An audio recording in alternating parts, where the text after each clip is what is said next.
Well, Guru Maharaj put it in his sloka. Yadamyam mahimasri bhagavatam katayam prati padam anubhutam apya labdavideya tad akila rasa murti shamalila avalambam Sri Radha pada padmam prapadye. Right? So he's saying, the Bhagavatam, whatever you may see there, will, as we told on the Nrsingadev with a little summary, what we heard in the first canto, second canto, so many avatars, incarnations, right? Sukadev to Parikshit Maharaj, these great, the sages of Siddhaloka having discussions, Kapila to Devahuti in the third canto, Puranjan in the fourth canto, the four Kumaras, the fifth canto, the hellish planet, all of these different things are described, the prayer, Rishabdev's instructions to his son, Ajamil in the sixth canto, right? Chitraketu, and that pastime, seventh canto, Prahlad, eighth canto, Vamandev, Mohini Murti, ninth canto, Ram Leela, Ambarish, everything. Right? What does Guru Maharaj say in his sloka? Pratipadam anubhatam apya labdavideya. At every step of the way, every chapter, every pastime, it's meant to take you to one place. What is that? Sri Radha Parapadmam Prabhade, to surrender yourself to the lotus feet of Srimati Radharani and engage in Radha Dasyam, to serve her holy lotus feet. That's the purpose of all of this, of every story, of every talk, of every indication in the book. That's pretty extraordinary. That's what is the purpose of Nam Sankirtan, of everything. Why you have senses. Parikshit Maharaj, remember, his mother is Uttara. And in the beginning of the Bhagavatam, she's running, to Krishna. Mahayogi, whatever it is. She's, the Pandavas are there with Krishna, the war's finished, and Uttara comes running. And everyone's shocked. And what's happening? There's a Brahmastra is chasing her. And she's pregnant with Parikshit Maharaj. Krishna saves him. He enters into the womb of Uttara. The Brahmastra comes. Parikshit. We're told, he has some glimpse of the Lord at that time. So Parikshit means one who examines, pariksha. So he's always examining everyone and everything. He's always remembering that glimpse. Bhaktivinoda Thakur says, like we saw lightning earlier night when the lightning comes. And just for a moment, everything's illumined and then vanishes. So Krishna's appearance has been described like that in different ways. Anyway, that's part of the backstory, driving Parikshit Maharaj in life, why he's such a astute observer and examiner. So that Parikshit Maharaj, who after all he hears from Sukadeva Goswami, we're told at the end, now Sukadeva, as Guru Maharaj said, he's going back where he was before, wanders off. All the sages are leaving. And Tarkshaka, the snake, so-called snake bird, who's supposed to kill Parikshit Maharaj, he sees these sages are leaving, and he also sees, there's Jaimini, he sees different ones, and he sees, I forget whether it's Agastya or who, but who can counteract the poison, the snake venom. So he takes the form of a Brahmin, and it's just like India. Maharaj, I want to give one gift to you, and he's giving them nice things, like Sagar Maharaj is pointing out in Garga Sangita. Some of these sages, you're talking about, like you're saying, up in the mountains, being really away from the world. They'd never seen sugar before. They thought it was sand. They're going, this sand is incredible. Did you try the sand? like, So he's giving golds, all kinds of things. Maharaj, you take I saw you in the Bhagavatam,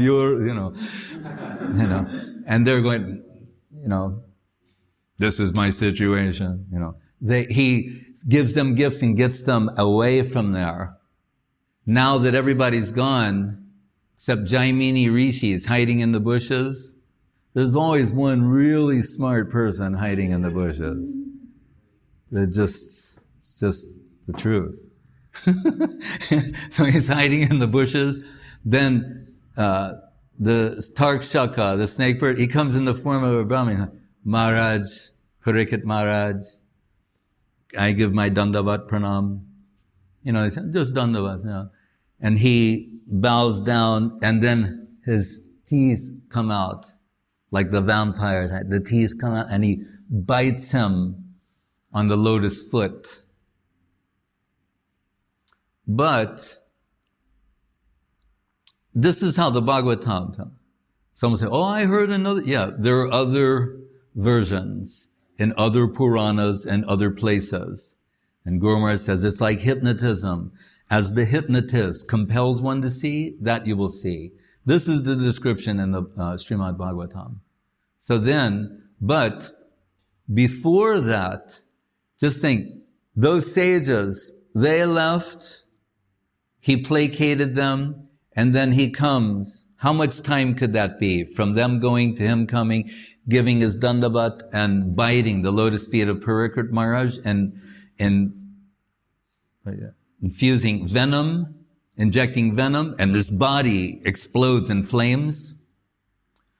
But before that time, just that time, we hear in the Brihad Bhagavatamritam that Jaimini Rishi, who was hiding in the bushes, said, before that happened, he's telling Janamejoy, the son of Parikshit Maharaj, that, your grandmother, Uttara, like she came running in the beginning of the Bhagavatam, she came running again to Parikshit Maharaj and said, son, you just heard all this nectar from Sukadev.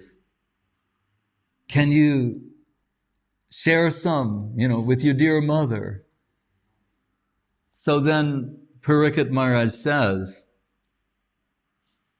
I'm glad that you came because one by one I was turning off my senses. Like we go around, you turn off the water, turn off the light, turn off the fan, close the window.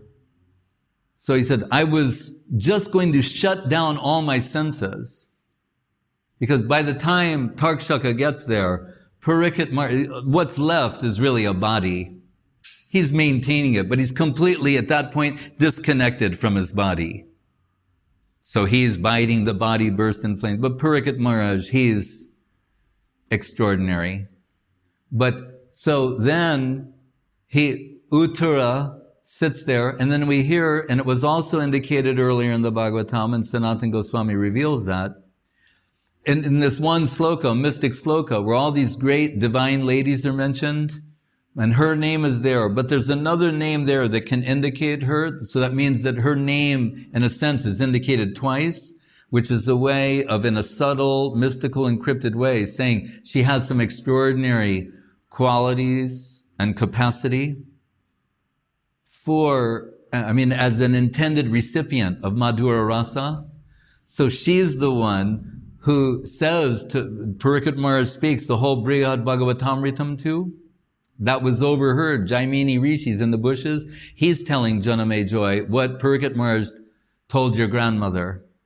And it's Uttara who says, after the first part, she says, now that you've told me so much about the spiritual world and all these gradations of planetary systems and everything, from gross to subtle and then into the divine world, of what I hear of the Vaikuntha world and of what I hear of Radharani and the Braja Gopis and Nanda and Yasoda and Sridham and so the type of love they have for Krishna, I just feel in my heart there must be some other place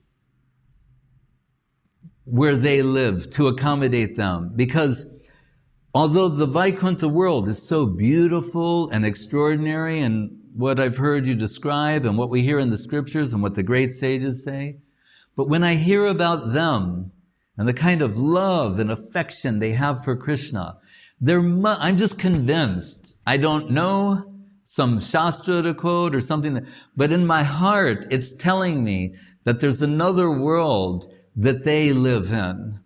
And I would like you to tell me about that.